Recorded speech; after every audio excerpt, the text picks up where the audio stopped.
तनिष्ठा के बारे में रिजू बता ही चुके काफी, और मेरे ख्याल से और बहुत सारी बातें तनिष्ठा के बारे में जानते जैसी मुझे लगता है कि जिस तरह हम लोग सुबह उठ के मंडे को वीकेंड के बाद मंडे ऑफिसेस में अपने काम पे लगते हैं, वैसे तनिष्ठा किसी फिल्म फेस्टिवल या अवार्ड के लिए जाती है, राइट?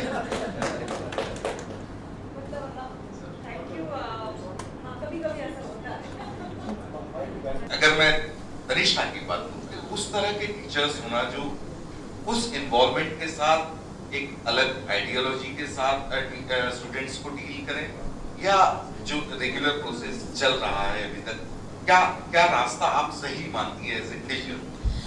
मुझे लगता है कि मैंने जब ये फिल्म मतलब इसमें जो एक्टिंग भी की तो I was always inspired by many teachers. मेरे बहुत बहुत मतलब प्रिय टीचर यहीं पे बैठे हुए हैं बच्चू भाई। I mean not only in National School of Drama but throughout my school years also I have been in मैंने केमिस्ट्री दिल्ली यूनिवर्सिटी में सब्जेक्ट ही इसलिए लिया था कि स्कूल में हमारे जो ऑर्गेनिक केमिस्ट्री पढ़ाते थे उनसे हमें प्यार था। उसके बाद कॉलेज में जाने के बाद जो हमें टीचर मिले वहाँ तो मुझे हमें उतना अच्छा नहीं लगा। बच्चू भाई से भी सबको प्यार है वैसा ही। वही, so I think a teacher really plays a very important role in a student's life। और जैसे फिजिक्स जैसा कोई सब्जेक्ट हो जिससे बहुत सारे स्टूडेंट्स डरते हैं because they think it's like it's really tough and you know इसमें मैथ्स होगी, ट्रिग्नोमेट्री होगी और पता नहीं क्या क्या होगा और हमें समझ में नहीं आएगा। I think it's extremely important कि आप को कौन पढ़ा रहा है एंड किस ढंग से समझा रहा है। I have been a science student and I know that when a teacher explains things very easily, I fall in love with the subject। उस सब्जेक्ट में मेरे मार्क्स भी अच्छे आते हैं। और जब उसको टीचर एकदम किताबी ढंग से समझा देता है कि म्यू का ये फॉर्मूला है और ये हम सिर्फ लिखते रहते हैं और रटते रहते हैं, तो उसमें इंटरेस्ट भी नहीं होता और समझ में भी नहीं आता है। बच्चों को teacher, I mean you have to fall in love with teachers। I mean I have always felt that you know जो subjects जिन subjects से मुझे इंस्पायर किया है उन टीचर्स ने भी मुझे इंस्पायर किया है हमेशा। दूसरी जो फिल्म आपकी दिखाई जाएगी यानी इंडियन, उसके अभी हालांकि लोगों ने देखी नहीं है, उसके बारे में कुछ बताना चाहेंगे क्या वो? क्योंकि वैसे तो रिलीज हो गई फिल्म और बहुत चर्चा में भी रही है इंटरनेशनली, और यहाँ पर क्या कहना चाहेंगे उसको लेके? एक्चुअली अनइंडियन ये बहुत रेगुलर रोमांटिक कॉमेडी है और अगर आप पोस्टर और प्रोमो देखेंगे तो आपको लगेगा कि हाँ वाइट लड़का इंडियन लड़की क्रॉस कल्चरल लव स्टोरी, ये आप लोगों ने बहुत बार देख रखा है। पर मुझे जो चीज इस फिल्म में अच्छी लगती है, जो अलग है और जो हटके है, जिस वजह से मैंने की ये फिल्म, वो है लड़की का कैरेक्टर। ज्यादातर इस टाइप के फिल्मों में जो रोमांटिक कॉमेडीज होती हैं आप यंग टीनेज लव देखते हैं और कुछ क्लीशेज होती है कि इंडियन फैमिलीज में ऐसी चीजें होती है, वाइट फैमिलीज में वैसी चीजें होती है, ये सब कुछ क्लीशेज हैं। पर इसमें एक सिंगल मदर उसकी लव स्टोरी है and that's why I find it very today's, you know हमारी जनरेशन की कहानी है। एंड क्योंकि वो इंडियन है, उसको एक गरीब लड़की जिसको व्हाइट मैन सेव करता है ऐसा नहीं दिखाया है।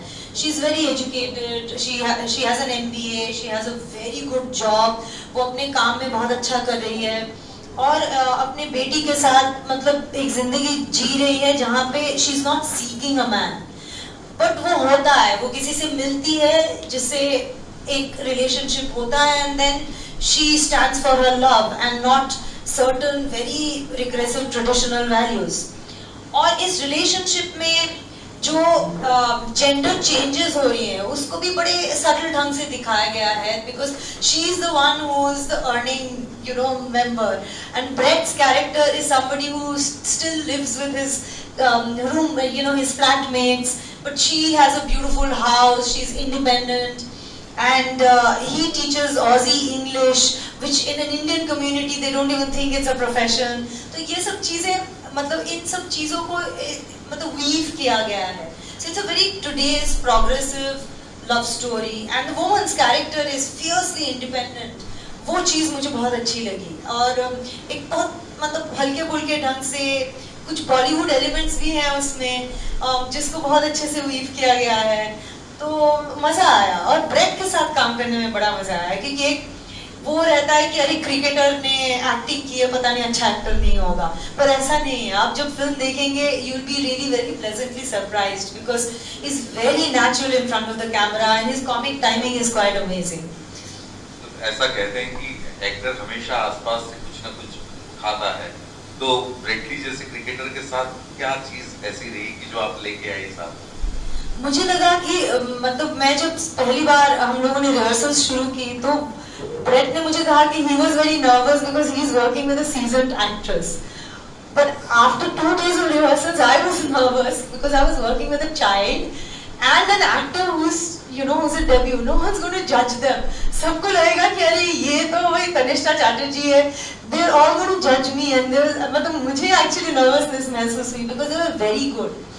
और बहुत एक्टर्स ऐसे दुनिया में हैं जो एनिमल और चिल्ड्रन के साथ काम करने में बहुत मतलब they're always scared because if they are good it's very difficult for adult actors to match. और कभी-कभी मैं ब्रेट को ये कहती थी because he was nervous and he would tell me कि so am I a child or the animal? Tanishtha, मतलब ideally देखा जाए तो आप जैसा अभी ऋषि ने भी कहा कि you are the only person जो वर्ल्ड वाइड इतना काम कर रहा है, मतलब फ्रेंच फिल्म हो कैनेडियन, सारे तकरीबन सारे उसका सिनेमा आप कर रही हैं। मतलब मात्र 2007 से शुरू करके अभी हम 2017 में बैठे हुए हैं, ये जर्नी इतनी कम समय में इतनी बड़ी जर्नी कैसे अचीव किया? ये तो पता नहीं, मुझे लगता है मैंने बहुत टाइम ले लिया है, पर I think the last 3 years have been quite amazing. मैंने बहुत अच्छी फिल्में की है और बहुत अलग ढंग की फिल्में की है। और जैसे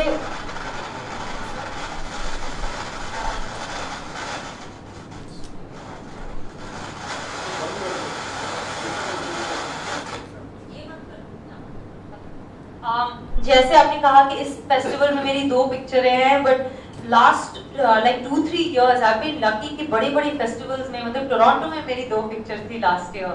I had a film called Parched and I had another film called Angry Indian Goddesses premiering at the same time. Venice में पिछले साल मेरी एक फिल्म थी आइलैंड सिटी, जो अभी परसों ही रिलीज हुई है, जिसको बहुत अच्छे रिव्यूज मिले एंड सुधीर जी आए थे देखने and he also really loved the film. The last 3 years have been very interesting. बहुत अलग ढंग की फिल्में की है, कुछ बहुत आर्ट हाउस फिल्म्स की है, कुछ ऐसे हल्के फुल्के फिल्में की है, रब्बो या अनइंडियन जैसे। Now at the moment I'm working on a biopic. There are different kinds of things that I have done, different kinds of roles, different genres of films.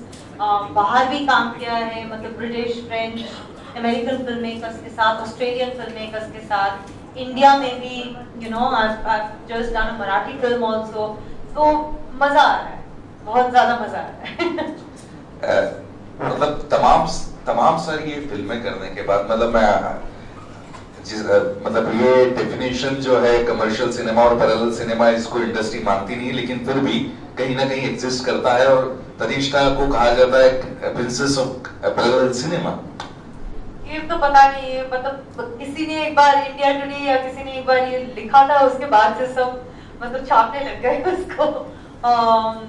अगर मैं तो ये सोचती हूँ कि मतलब किसी चीज की तो प्रिंसेस हूँ मैं। मतलब अनफॉर्चुनेटली कि जब योगा बन के आता है तो हमारा इम्पोर्टेंट हमारे लिए बन जाता है। तनिष्ठा ने इतना काम अभी वर्ल्ड वाइड किया है, क्या बॉलीवुड की तरफ उसका रुझान नहीं होता कहीं? पिछले बहुत सालों से मुझसे ये सवाल पूछा जाता है, मेरे पास कोई जवाब नहीं है। मतलब ये इंडस्ट्री का अभी तक इंडस्ट्री नहीं मान रही कि योगा हो गया है या योग नहीं बना है? नहीं, आई थिंक जैसे सुधीर जी ने कहा, our industry is one of the most encompassing and secular and really involving industries. ऐसा कुछ नहीं है। मुझे ऐसा लगता है कि मैंने जब से काम करना शुरू किया, मुझे काम मिलता गया, तो मतलब क्योंकि मुझे मिलता गया तो मैं करती गई। तो मैंने भी ऐसे बहुत ज्यादा लोगों से जाके ये नहीं कहा कि प्लीज मुझे ले लीजिए, मैं ये हूँ। और शायद इस वजह से मतलब डेट्स भी नहीं थे, मैं ट्रैवल भी करती रही, बीच में 5 साल मैं लंदन भी चली गई, वहाँ रह रही थी, वहाँ काम कर रही थी. So I don't think that, you know, it's something that hasn't happened, but it's not that it will not happen. शायद मैं करूँगी कुछ mainstream फिल्में भी, roles कुछ ऐसे होने चाहिए which also like I can do justice, and it also does justice to what I can bring into that. London से मुझे याद आया कि आप तो ऑपेरा भी गा चुकी हैं. जी. ये कैसे हुआ? एक प्ले था वहाँ पे which was a musical, और बहुत बड़े म्यूजिक डायरेक्टर थे जॉसलिन पोप, जिन्होंने eyes wide shut, gangs of New York, इनका म्यूजिक बैकग्राउंड स्कोर किया है. तो उनके साथ मैंने एक फिल्म की थी ब्रिक लेन, जिसका बैकग्राउंड स्कोर उन्होंने किया था, और एक छोटा सा गाना गाया था मैंने उसमें. From then onwards she wanted to work with me and she wanted to do something with me. और एक बहुत बड़ी परफॉर्मेंस थी जस्ट वर्ल्ड कप से पहले फुटबॉल के बारे में, which the Royal Opera House was sponsoring. तो उसमें कोलैबोरेशन करने का मौका मिला. They only wanted people who were both actors and singers, and I worked with, I mean, the most amazing opera singers, and I learned so much in that 3 months of rehearsal time and the 6 weeks of, you know, performance that we had at the Royal Opera House with live music, with like 2 cellos and 15 violins, and you know, I mean, it was like a dream come true. It was fantastic. मतलब live गाना और live performance का जो मतलब मजा मिलता है एक actor को, एक performer को, उसका it's unbelievable. And the acoustics of the Royal Opera House, with 2,000 people watching you. I mean, on the first day, I have to admit, I was really nervous क्योंकि मैंने कभी ऐसा कुछ किया नहीं था. And the precision of that musical is somewhere else altogether.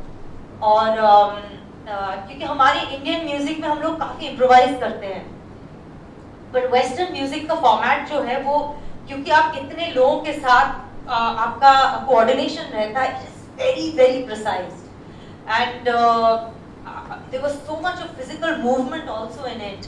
तो 3 महीने का बहुत रिगरस रिहर्सल था और बहुत बहुत मजा आया. समय की थोड़ी कमी है, आखिरी में 1-2 सवाल और पूछना चाहूंगा मैं आपसे कि एज एन एक्टर आपके सामने कोई कैरेक्टर आता है, हाउ यू अटेम्प्ट इट, क्या करती हैं आप उसके लिए? मुझे लगता है very simple. I have to connect something of my self to that character to make it truthful. और इसीलिए कभी कभी कहा जाता है कि as actors you have to be vulnerable, क्योंकि as Tannishtha there are so many things that I don't admit to my self, पर वो हमें कैरेक्टर के थ्रू एक्सक्यूज मिलता है कि अभी तो मैं मतलब actually there is something inside me that I connect to, तभी हम उसको ट्रूथफुल बना पाते हैं. अब कोशिश करते हैं एटलीस्ट.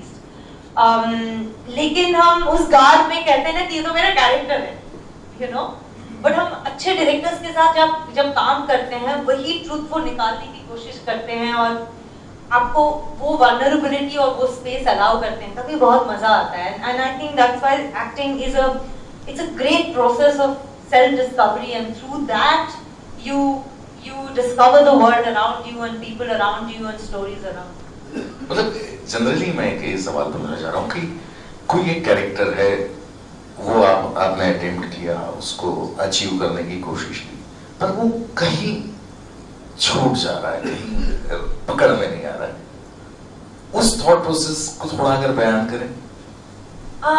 फिल्मों में actually the writing process is very very important. अगर वो लिखा राइट नहीं गया है तो आप कुछ भी नहीं कर सकते, क्योंकि उसकी जर्नी जो लिखी जाती है, जो मोमेंट्स होती हैं, वो पेपर पे ही पहले होना पड़ता है. You know, it has to be visualised by the director. The actor comes in after that. But कभी कभी ये होता है that you know in collaboration with the director, अगर आपको स्पेस मिलता है तो आप कुछ लेकर आते हो इंटरेस्टिंग उस कैरेक्टर को लेकर. हर कैरेक्टर का अप्रोच अलग रहता है, हर फिल्म में हम अलग ढंग से अप्रोच करते हैं, क्योंकि every film has a very different. Hello मैं चेक बाद में कर लेना भाई. What was the check? Am I getting a check for this show as well? This discussion? Riju, that makes me really happy. So I think it's project wise that it differs. The sort of a film it differs because her film, the language alag hai. If you're approaching it in a very realistic way, or if it is something which is not realism, or it's a character that the director wants you to play in a particular way. It depends on who your co-actors are, and it depends on your technical aspects of things as well. There are some people who really like very designed shots. तो आपको वहाँ बिठा दिया जाता है और आपको कहा जाता है अब आप अपना डायलॉग बोलिए, आपका को-एक्टर कोई कटर होता है. So then you approach acting very differently. कुछ जगह मैं इतनी एफर्ट देती ही नहीं हूँ. I'll be very honest, because वो एफर्ट दिखेगा नहीं, in that form of cinema. But then there are some places I put in a lot because वो ज़रूरत है उस फिल्म की, और that's the need of that story, that character, and the way the director wants to approach the telling of that story. So, thank you very much, Tanishta, for being with us. Absolute pleasure. God bless.